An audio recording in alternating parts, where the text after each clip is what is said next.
Welcome. I'm so glad to see you all here tonight for what I know is going to be an absolutely fascinating conversation between our dear friends, excuse me, she's such a dear friend, I can't even say her name, Azar Nafisi and Susan Campbell.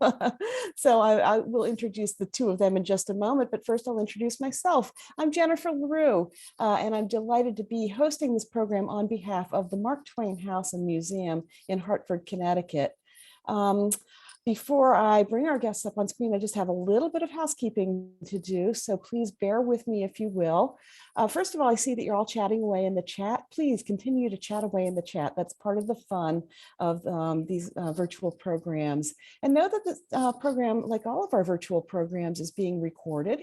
And so you can come back and watch it anytime you like, simply by following the Crowdcast link once again. And know that the chat remains live in perpetuity. So if you strike up a conversation or make a friend or have a pen pal, know that that conversation can continue anytime you like, again, simply by coming back to that link. However, if you have a question for the Q&A session toward the end of our program, rather than put that in the chat, if you could do me the great favor of putting that down at the bottom of the screen, you'll see the words "ask a question." And if you're able to put your question there rather than in the chat, number one, it'll make it a lot easier for me to find it when we come back to the Q&A at the end of the program. But also, audience members can look at the questions that fellow audience members have posted and upvote them if they have the same question. And upvoting moves the question to the top of the pile. So please keep an eye on that, and please keep your questions coming so we have a lively and fun Q&A toward the end.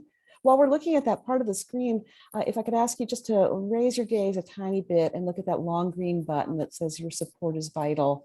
You know, the Mark Twain House and Museum really got ahead of the curve with virtual programming very early in the pandemic. For 2 straight years now, the museum's been offering as many as 4 or more a week virtual programs, and really has been proud to remain engaged with audiences worldwide. And being able to provide content and information and just an interesting conversation now and then for people throughout the pandemic. We have more than 250 of them, I believe. So rarely does the museum charge an admission fee or a registration fee for these programs, but you should know that they're not free to mount. So if you've enjoyed them, if you enjoy this evening's program, if you look forward to future programs, if there's anything you can do in the way of supporting that effort, know that every single penny that you are able to spare by clicking that donate button is put to extremely good use by the staff of the museum and is very deeply appreciated by the board of the museum and the staff of the museum. So please consider that if you're able. Another thing I'd like to tell you is that you can, by clicking the link that is in the chat, purchase the book that we're talking about tonight, Read Dangerously by Azar Nafisi. Know that, of course, we know you can buy that book anywhere else, but if you purchase it by clicking that link, number one, you get a signed copy. And number two, your purchase does support the Mark Twain House and Museum. And again, that support is very deeply appreciated. Talking about support being deeply appreciated, I'd like to acknowledge the sponsors of tonight's program and all our virtual programs. Tonight's program is sponsored by the Wish You Well Foundation and by Connecticut Public WNPR. And it's produced in part with support honoring the legacy of Frank Lord, who was a beloved trustee of the museum who passed away last year. And the museum is delighted to be able to honor his memory through these virtual programs, which he really would have enjoyed. If you like this and want more, please visit marktwainhouse.org to see a full list of upcoming virtual programs and increasingly live and in-person programs at the Mark Twain House in Hartford. If you are lucky enough to live in the vicinity and can get to some of those programs in person, the museum is starting to open up to that. And so check that out as well. Having said all that, I'd like to introduce tonight's guests. Susan Campbell is just a very dear friend of the Mark Twain House and Museum. We're always happy for any opportunity to work with her. She's a Pulitzer Prize-winning journalist, a widely read newspaper columnist, and the author of 3 books. She's worked across the media landscape as an award-winning print journalist, a regular commentator on WNPR, a guest on CBS's Sunday Morning, the BBC, and a number of other places. She's also part of the Connecticut Health Investigative Team, an award-winning health and safety website. There's so much else I could say about Susan, but that might take up the entire hour. So I'm going to stop there and introduce another dear friend, Azar Nafisi, the author of the multi-award-winning New York Times bestseller, Reading Lolita in Tehran, which she spoke about when that book was published last year, is that already? As well as Things I've Been Silent About, The Republic of Imagination, and That Other World. Formerly the director of the Dialogue Project and Cultural Conversations at Johns Hopkins University's Foreign Policy Institute. She served as a Centennial Fellow at Georgetown University and has taught at Oxford and several universities in Tehran. She lives in Washington, D.C. Ladies and gentlemen, please join me in giving a great big Mark Twain House and Museum welcome to Susan Campbell and Azar Nafisi. Welcome. Thank you very much.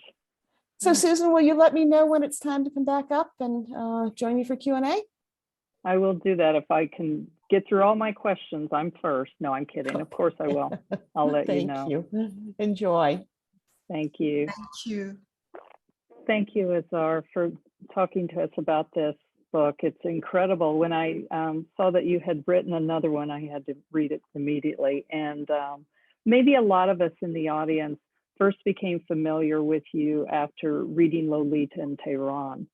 And I want to ask about this book, but what was your motivation to write that book? And did it start as essays? Did it start as a full-fledged, I'm going to tell the world about these incredible people? Well, it goes back to the Islamic Republic. When I was living there, I was going to write a book about Nabokov, but I didn't want it to be just literary criticism. I wanted to bring in the reality that I was living in at the times I was reading Nabokov, and showing how that reality was changed, or my perception of that reality was changed through reading Nabokov, and how the environment, the place I was living at the time and what was going on around me, that reality reshaped my perception of Nabokov. But I soon discovered that I can't do this, not just because of political realities that would be immediately censored and the book banned and destroyed, but also because of I wanted to talk about my personal life. I wanted to begin the book by saying the first time I read, the first book I read by Nabokov was Ada. And my boyfriend, Ted, gave it to me and wrote on the flyleaf to Azar, my Ada, Ted. And I couldn't do that. That was forbidden. Having a boyfriend, and having a boyfriend that comes from the land of the great Satan, heavens forbid, you know. So from the first paragraph, I was, muted. And then I opened a heading in my diary and wrote things I have been silent about, and started writing about things that were happening in the Islamic Republic that I couldn't talk about, like going to parties in the Islamic Republic, going to concerts in Tehran, reading Jane Austen in Tehran, and of course, reading Lolita in Tehran. And when I came to United States, the view that people over here basically had of Iran was just about the regime. That is what they mainly knew, the regime. And they knew nothing about Iran's history. They knew nothing about Iran's amazing people, how vital and alive they were, and how they were resisting this theocratic government and have been now resisting it for over 4 decades. And I wanted people to know that silenced part of Iran, the part where you don't see the images on television, the real Iran. And so the sort of combination of having been silenced inside Iran and not being able to write that book and say what I wanted to say openly, plus the fact that I wanted to for people to know about the experiences of what we call civil society inside Iran. Got, the combination of this became a motivation for writing Reading Lolita in Tehran. There is so many parallels to me between that book and this book. The fact that you find freedom in reading that I think maybe some of us take for granted. Can you talk a little bit about your motivation for starting Read Dangerously? Well, for a long time, I was just plain angry.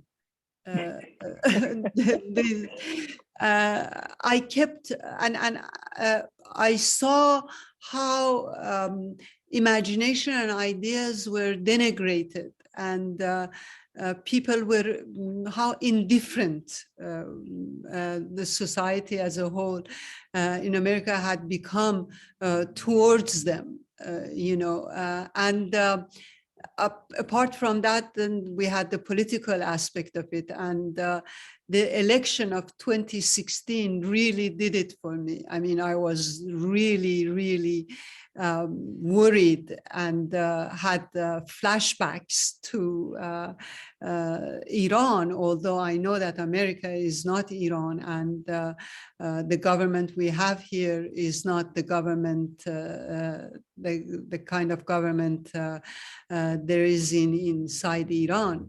But there were these totalitarian trends that were coming out, and that worried me.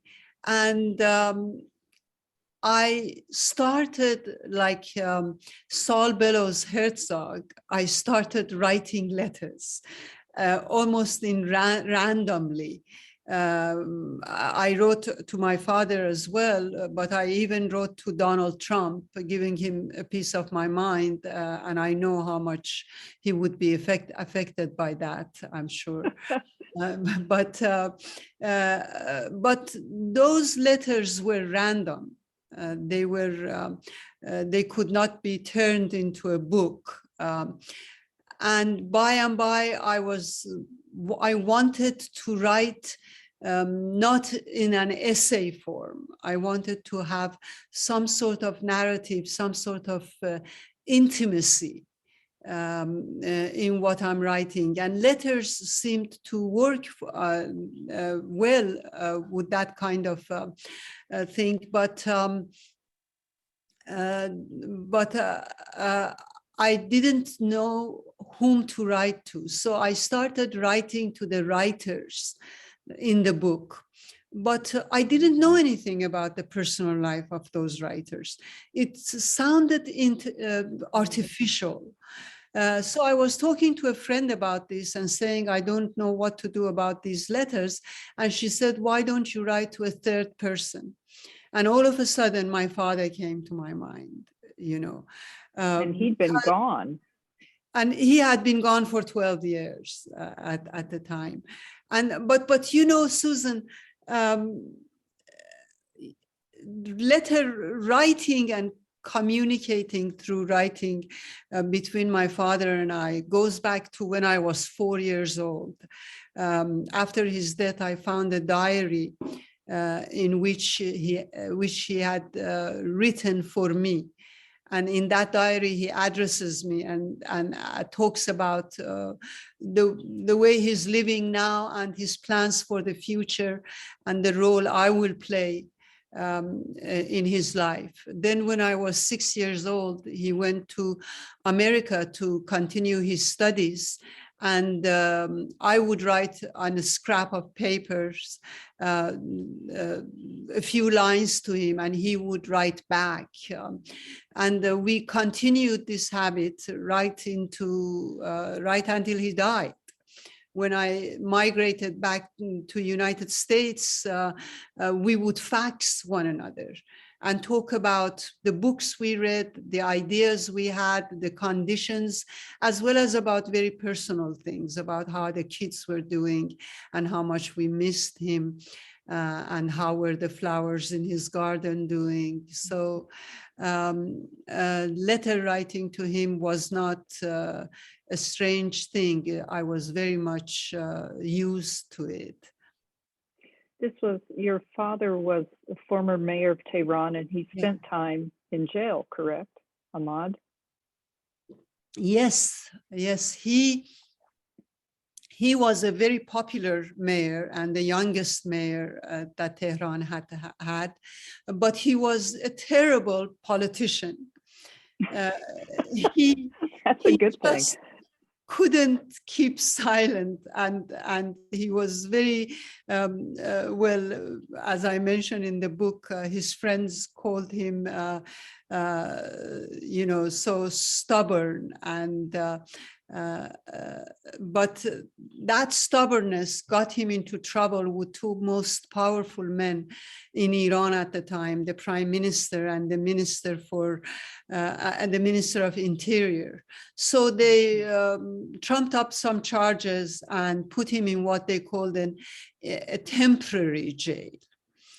And they sent him messages that if he regrets his past actions and writes a letter admitting to them, confessing to the fact that he was wrong, he can be out of jail. And he adamantly refused. He said that he wanted to have his day in court and he wanted to defend himself. And they kept him in jail, in temporary jail, for 4 years, until finally they didn't know what to do with him. So he had his day in court, and he did give his own defense. And he began his defense with a poem by our epic poet Ferdowsi. And his whole defense is dispersed with quotations from writers, both from Iran and all over the world. And after that trial, he was exonerated of all charges. At first, he was exonerated of all charges except the charge of insubordination. And my brother and I felt very proud of that. It was great that my father was committing insubordination. But after a while, they exonerated him of that charge as well. So yes, that jail turned me into an anti-establishmentarian. And I never after that felt completely secure and safe. I can't imagine. The book is structured as 5 letters in which you explore various authors. I wrote letters to my father too. They were nowhere near as literary. Oh, that's how we communicate. He was always traveling. But great. I'm thinking I got to know my father through his letters. But was your father as well read when you would talk about Toni Morrison or Margaret Atwood, or was he, not that he necessarily read those authors, but was he as widely read as this book is? He was very much, widely read, yes.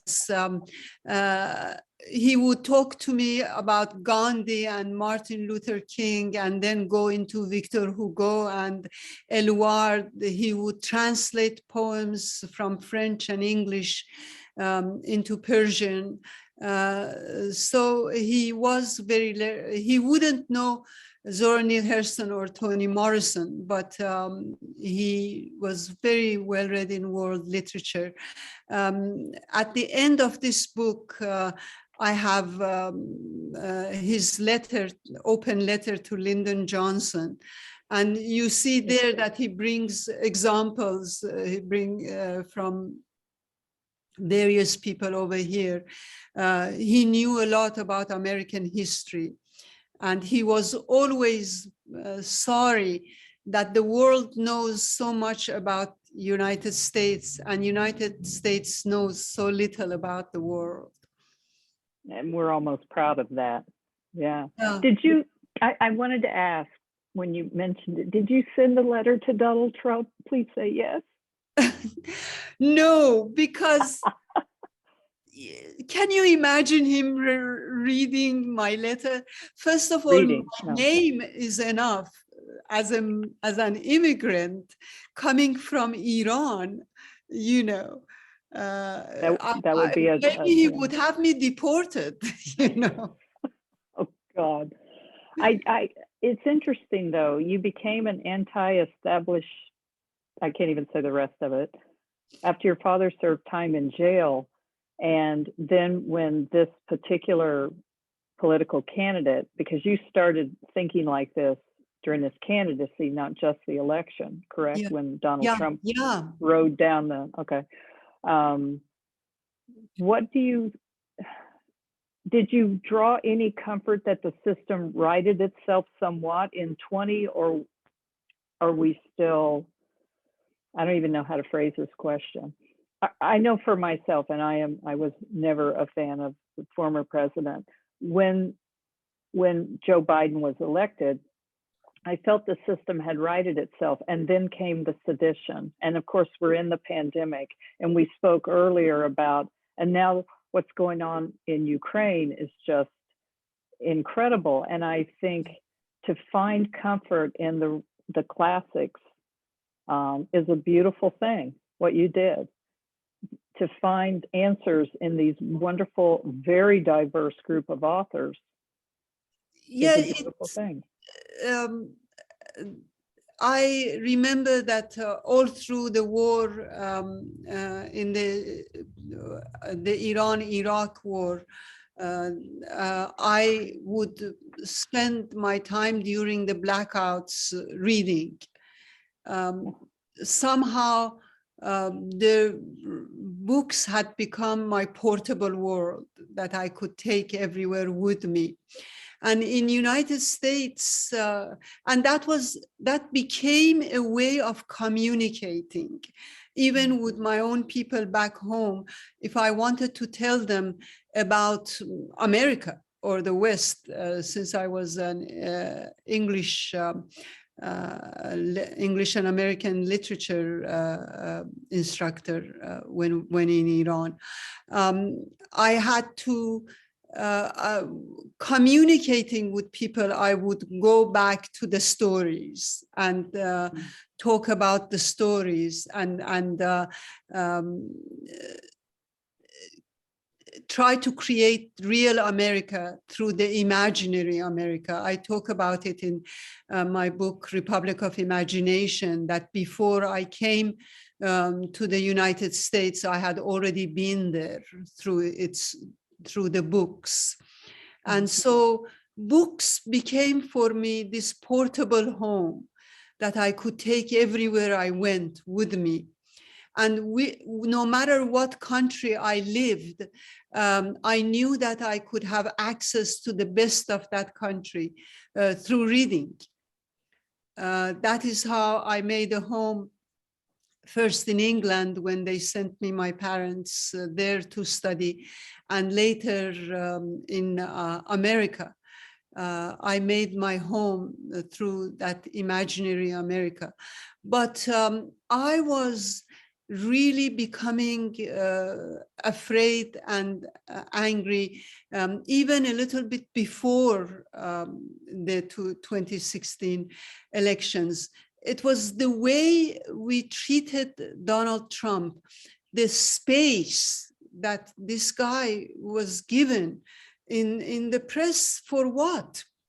I mean, why should this billionaire or millionaire playboy have so much say? Because we like to be entertained. We were being entertained. He was sort of acting like a clown. But why would the fact that he questioned Obama's birth certificate get so much publicity? People didn't understand that they were giving space to someone with very marked totalitarian tendencies in him, authoritarian tendencies in him. And the only way I could express myself again in America was through writing and connecting through reading. That was how I express myself always. You say in the book that Persians have a home in their stories and their poetry. Yeah. And I'm not asking you to make a broad statement about all Persians everywhere, but my sense is that there is an emphasis on the stories and not the entertainment side. Yeah. Where there might not be that get what he's doing now reaction to a clown, where there might be more context and subtext discussed, where there really wasn't that. It was, you're right, he was entertaining as hell until he wasn't anymore. But you also mentioned flashbacks when you were talking earlier, and I'm only going to guess what it's like to watch the news out of Ukraine, having lived through devastation as you have. In your book, you talk sometimes about frantically trying to reach a particular friend and not being able to, and being upset by that. And I've never lived through that. I find it incredibly horrible to watch, but I don't have your experience. And well, you know, well, there were two parts to your comments. One was about Persians, their relationship to their poetry or to their literature. And you're very right. I remember that my father always used to tell us that Iran is an ancient country and it has been invaded so many times and it has always renewed itself. But he said that Iranian identity, what has given Iran the concept of Iran continuity, is its poetry. 1,000 years ago, our epic poet Ferdowsi put all the Iranian mythology and pre-Islamic history into his epic poem. We feel more children and descendants of Ferdowsi than of the kings. I witnessed an example of this when I was living during the revolutionary times in the Islamic Republic. When this regime came to power, one of the first things they did was change the names of the streets and bring down the statues of the royal family of the former regime. And then in Iran, one of the wonderful things about Iran is that in the cities you see statues of the poets, and the names of the streets are after the names of the poets. So this government wanted, and most of our classical poets didn't fit this government's perception of what they should be. So they wanted to bring down the statue of our epic poet Ferdowsi and change the name of the street after the agnostic poet Omar Khayyam. And they couldn't do it. They brought down the statue of the Shah, but they couldn't, the people wouldn't let them to bring down the statue of the poet. And there I felt the power of poetry and why it is that they are so scared about poetry, about the poets? Why is it that among the first people they harassed and jailed and killed were the writers and the poets and the journalists? Because they tell the truth, and truth is always dangerous. Once you know it, you cannot be silent. Otherwise, you become complicit. The second thing that you mentioned, and should I go on or? Oh, please, yes. No, because you mentioned Ukraine, and I can see what you were talking about, the images coming out of Ukraine. I keep remembering Henry James, who during World War I, that he opposed. The World War I nearly drove him crazy with grief and anger. He wrote to a friend about resisting the war through feeling. He said, feel all you can. And that is the first thing that I want to have in relationship to Ukraine. I want to feel all I can. And every morning it's very difficult, but I want to watch the news and watch those images so that I don't go through my routine with forgetting what those images were like. I want to remember, and I want to be able to do something about it.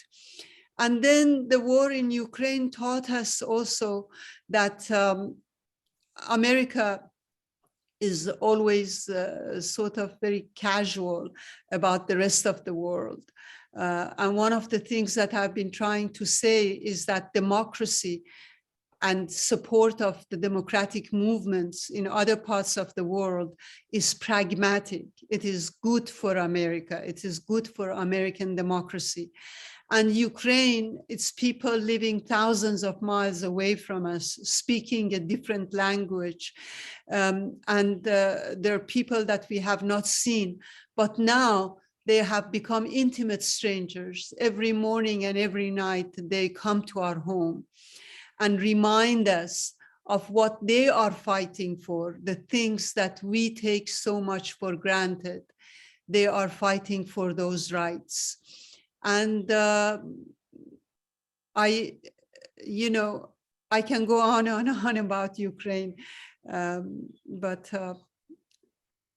that just makes me want to hug you around the neck really hard. Well, well, hopefully we'll meet in person. Really, I would like that. I have to ask, anyone who's keeping up with the news sees where books are banned or pulled out, or parents complain about particular books. Did you have any idea this would be so timely? When you were writing it, it wasn't a different landscape, but it was different. And then this book comes out just as school boards across the nation are discussing making books inaccessible to students. I never, my books are, I don't know about you, maybe you feel the same way. Don't your books surprise you? I mean, frequently, yeah. Always, I mean, you write a book and then it goes out, it's like your children. Then it goes out into the world and you don't know what amazing people they bring to your home and what places they take you to. So no, I didn't have any idea. Actually, I had written in the Republic of Imagination about the system of education in this country and the way we mistreat imagination and ideas. But I never imagined that we will have to defend a book like Mouse.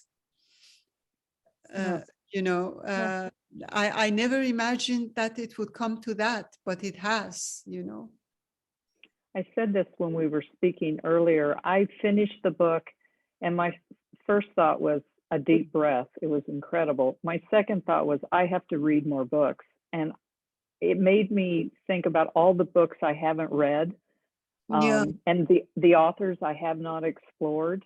Is it too late for me? Should I just give up? Fortunately, fortunately, I think that this is one thing that is never too late.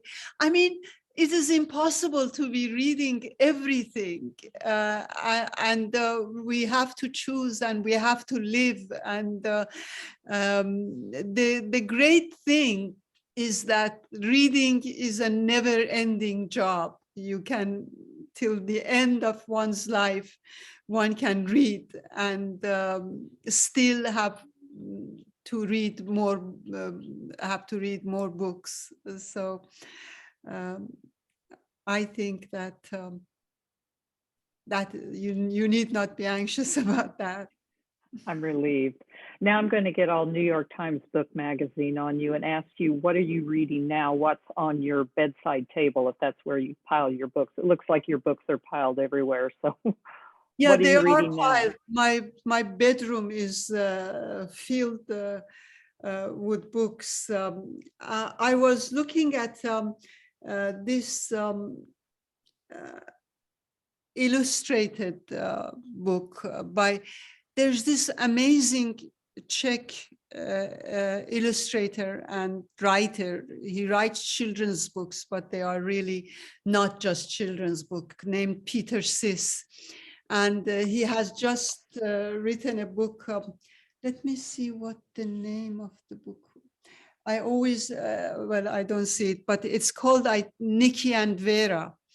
And it is about Holocaust. It is about this guy who helped rescue children during Holocaust. And he was a very understated person who never owned up to what great sacrifices he was making. I'm looking at that and I'm rereading some books, like Gabriel Garcia Marquez's 100 Years of Solitude. I keep going back and rereading all the time. I also have some mysteries. I love mystery books. So alongside of the other kind, I also read mysteries. So You have 5 books going at once? well, no, I put them. The main book that I'm rereading right now is Marquez. I have the others by my bed, but I haven't read them. I'm going to read them. They're on your list. And actually, I was going to read another book as well, The Twilight of Democracy by Anne Appleby. Yeah, I did read that one. I just thought of something. What a lot. did you think of it? She's a very clear writer. She backs up everything. So I trust her quite a bit. Yeah, it's not a happy book, but I just thought of something I wanted to ask before we start letting other people ask questions, and that is an option. As widely read as you are, and as you're sitting down to write these letters to your father, did you have a hard time choosing which author rose to the top for each letter? Or did you have the structure in mind? And of course, it would be Zora Neale Hurston, or of course, it would be Toni Morrison. No, I had a lot of a very difficult time choosing the books. There were loads of them. And actually, I'm rereading Marquez because I want to know if that was a book that I should have put in this book, and I didn't. I wasn't sure. So I'm still looking for books for this book. But I finally had to limit myself by the themes that I was using. And all of these writers also have one thing in common. They have, in one way or another, lived either in war zones or in areas of conflict. So they have experienced that kind of a situation. I was interested in the fact that they were very politically conscious, and they were socially active. But as writers, they were committed to the act of writing.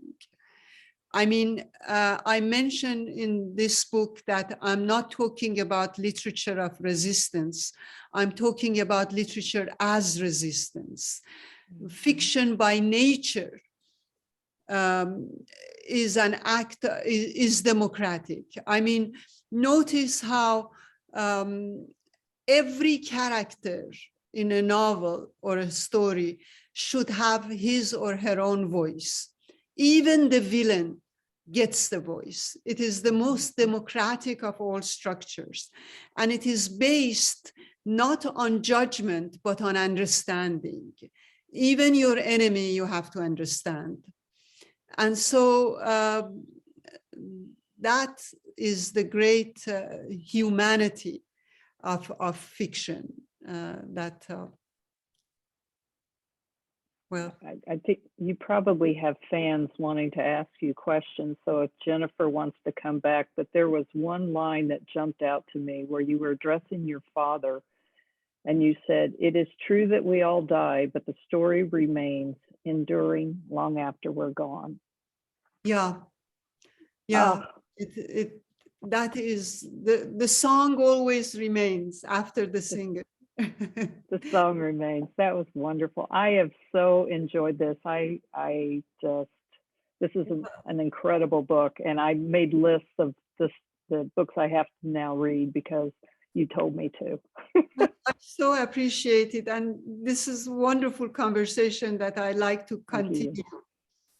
Love to, but I should probably let other people ask questions, or I'll hog the whole night. But thank you. Thank you. You turn water into wine. So here to you. Thank you. Well, on behalf of everybody who's viewing tonight and the Mark Twain House and Museum, thank you both. I could listen to you talk all evening. It's just, and it's so great to be in the company of people who are both writers and readers. That's a different thing from being either just a writer or just a reader. There's a different way that you relate to the literature, and it's so delightful to hear you talk. As I said, I could do it all night. And I think you need to do a sequel, Azar, because I want you to work a 100 Years of Solitude into the sequel and hear what you have to say about that. Okay. We do have some audience questions. Thank you, audience, for your questions. I'm going to start with Peter Roos, who is the executive director of the Mark Twain House and Museum. And he wants to know, Azar, had you been aware of your father's diary before he died? It must have been quite a discovery. I knew that he had written to me, but I didn't know, I hadn't seen the diary until after he died. And I was looking through his books and diaries and found this one. Wow, that must have been, as Peter said, quite a moment. Yeah, and recently my brother sent me a letter exchange between my father and I when he was in America and I was 6 years old.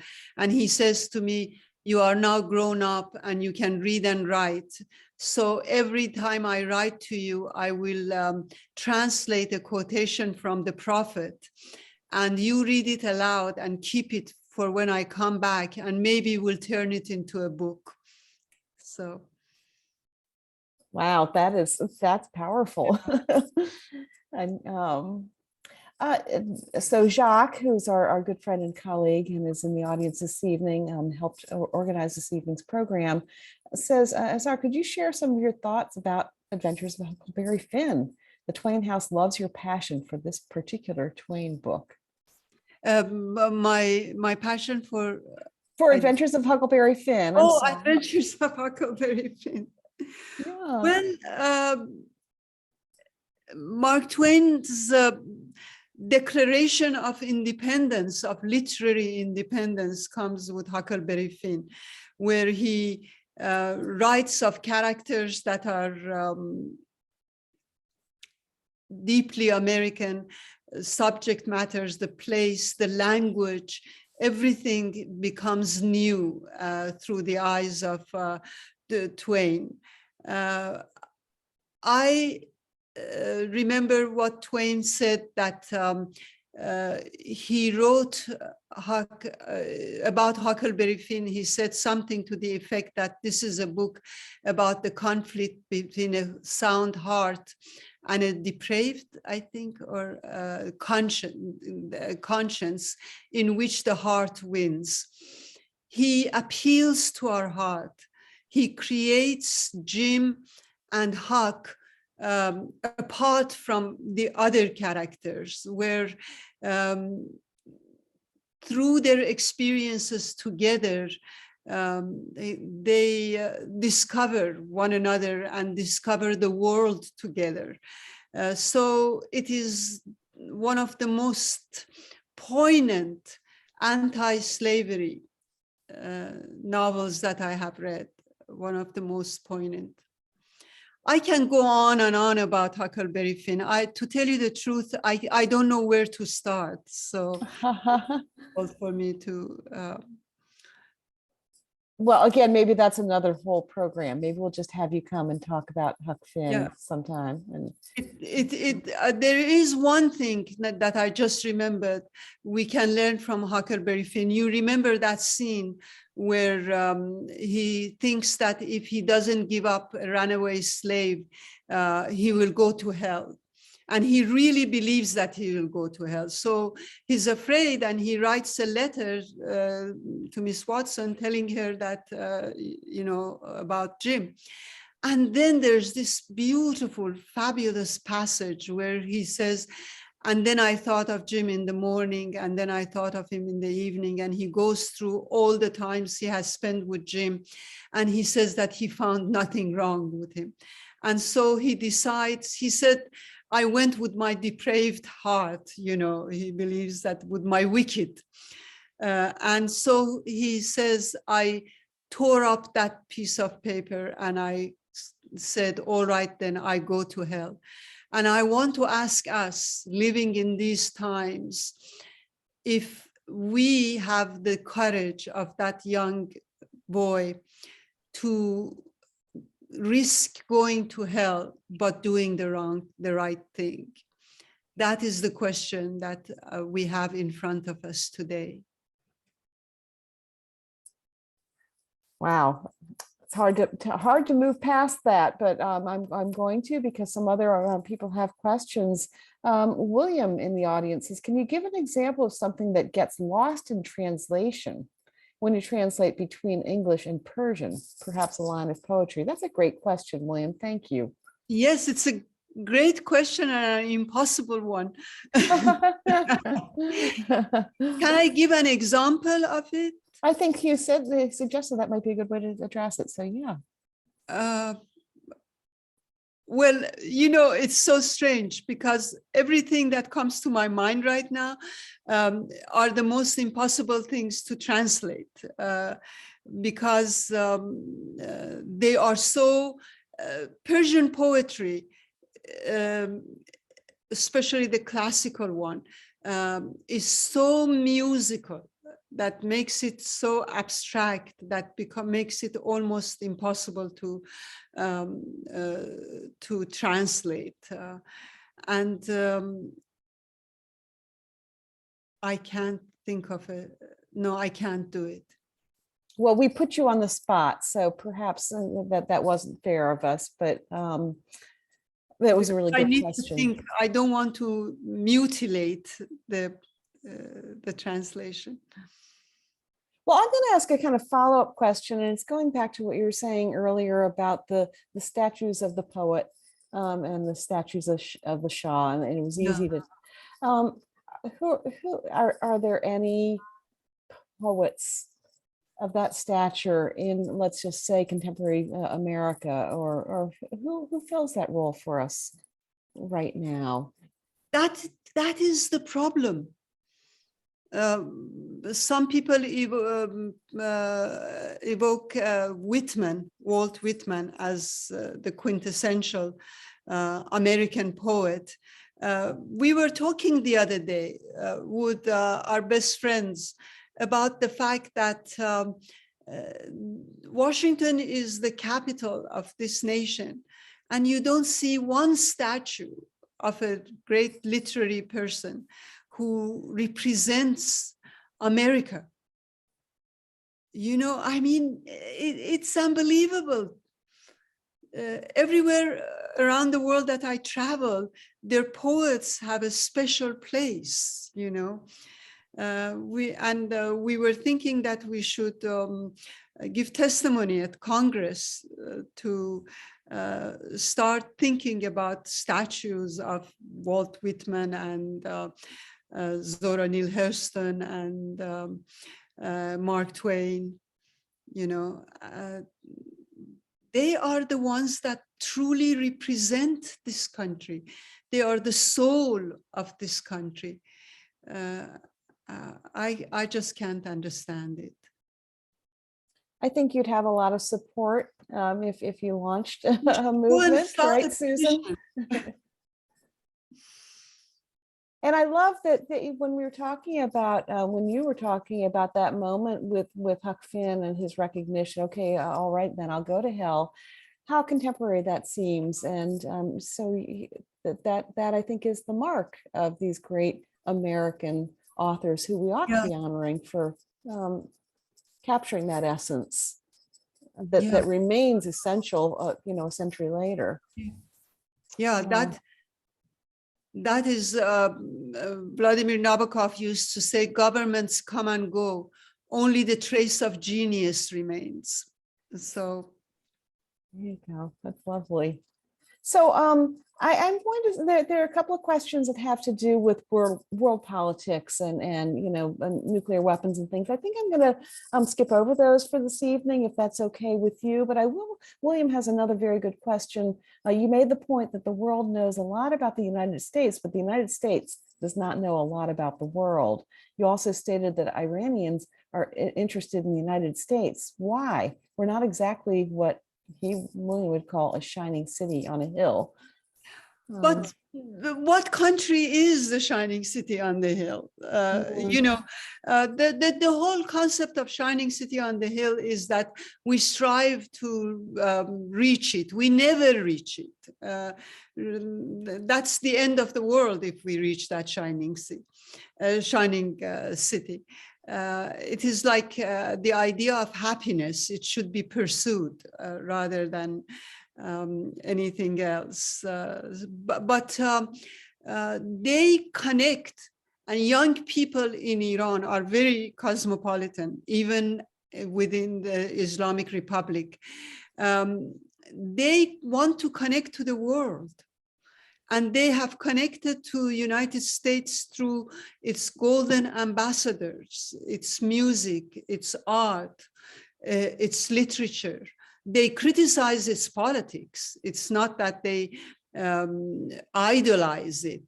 At least I shouldn't be speaking on behalf of everyone, but this is within my experiences. Especially when I was living in Iran and when I talk to young Iranians now, they are not happy with a lot of political aspects of United States, but they love the ideas and imagination that comes to them from that country. And just pursue that a moment, and I don't want to belabor it, but do you think that they're responding to what we as, you know, people in a certain circle would call art and literature, or are they responding to the pop culture that comes out of the United States, or to both? And it's not just United States, of course. You know, Hannah Arendt is a blockbuster in Iran. Václav Havel. These are popular names. I mean, Margaret, I mentioned in my book, Margaret Atwood's Handmaid's Tale was reprinted 11 times in Iran. But they also like pop culture and movies. I was much more updated on films when I was living in Iran. We would watch these forbidden videos, you know, at nights sometimes 20 people would gather in one place to watch the forbidden videos. So, you know, we've had it too good here. We don't appreciate the rights we have. We don't appreciate the freedoms we have. Saul Bellow used to say, those who survived the ordeal of Holocaust, how will they survive the ordeal of freedom? We have forgotten that freedom is an ordeal, that it needs to be nurtured and nourished every single day, that it was not our birthright. People died in order for us to be free. And it just breaks my heart to see people not appreciating it. These museums in Washington, D.C., some of the best museums in the world, and they are open for free. And we pass by them. May I just say one anecdote, or we might not have time? We have plenty of time. You say whatever you like to say, right, Susan? Well, I wanted to just tell you about something that, an experience of mine. One of the students in my class, Mana, we sort of arranged for her to come and have some meetings, talk to some meetings in the United States. And one day I took her to Johns Hopkins in Baltimore. I had to do I had a meeting or two, and I dropped her at the Museum of Art then, that were showing, that had a show of Degas ballerinas. When I came back to pick her up, she was standing by the museum door crying. And I told her, what happened? What is wrong? She said, I can't imagine all these people passing by this building and not coming in. So that is how other people feel about art. Wow. Susan, would you like to add anything as a journalist? You know, we've been talking kind of about art and literature and poetry, but can you talk a little bit about how journalism plays into this whole mix that we're talking about? Azar, do you mind that I add that in? I look at, you mentioned journalists, they're among the first to get arrested. They're among the first to be persecuted. Because of the role that they play, the very important role that they play that's similar to art, but not, in that they tell the stories. And if you can stop telling the stories that bubble up organically, then you can control the stories that people hear. I think about the people in Russia and what they're hearing about Ukraine. That's government-sponsored stories. That's incorrect. And God bless Anonymous, this group that keeps hacking in and trying to share the stories of what's actually going on. I'm in awe of the journalists who are over there now trying to, and not just in Ukraine, but in any conflict zone, trying to tell the story honestly and accurately and fairly, because you have to know what's going on or you don't make good decisions. That's all. Well, we are very, no, go ahead, Susan, I'm sorry. I'm sorry, I was just gonna say, I believe your guest would be a fabulous journalist. If you ever wanted to switch gears a little bit. Oh God, that you'd be job awesome. Is fantastic, and I'm very scared of You'd be great. Well, coming from someone as great as yourself, that is a compliment, but well, I just have to say, what a privilege to spend the evening in the presence of the two of you. And my brain is just swimming with new ideas and books that I want to read and books that I want to reread. And I'm sure everybody in the audience feels the same way. And yes, Susan Campbell is doing exactly what I was about to do, which is, you know, maybe you weren't persuaded that you needed to buy this book before this talk. I cannot imagine that you've not been persuaded that you need to have this book now. So please do click the link in the chat. Know that you get a signed copy and that your purchase does support the Mark Twain House and Museum. And I just can't thank the two of you enough for spending your evening with me. And please don't be strangers and come back and do this again soon, okay? Thank you. Next time we come to listen to Susan. Susan, it's been an absolute honor and a pleasure. The honor's mine. Thank you. Thank you. Thank you so much, Jennifer. Thank you, Azar. It's great to see you again. And Susan, thank you. And good night, everybody. And thanks, audience, for your great questions and for being here with us tonight. Thank you.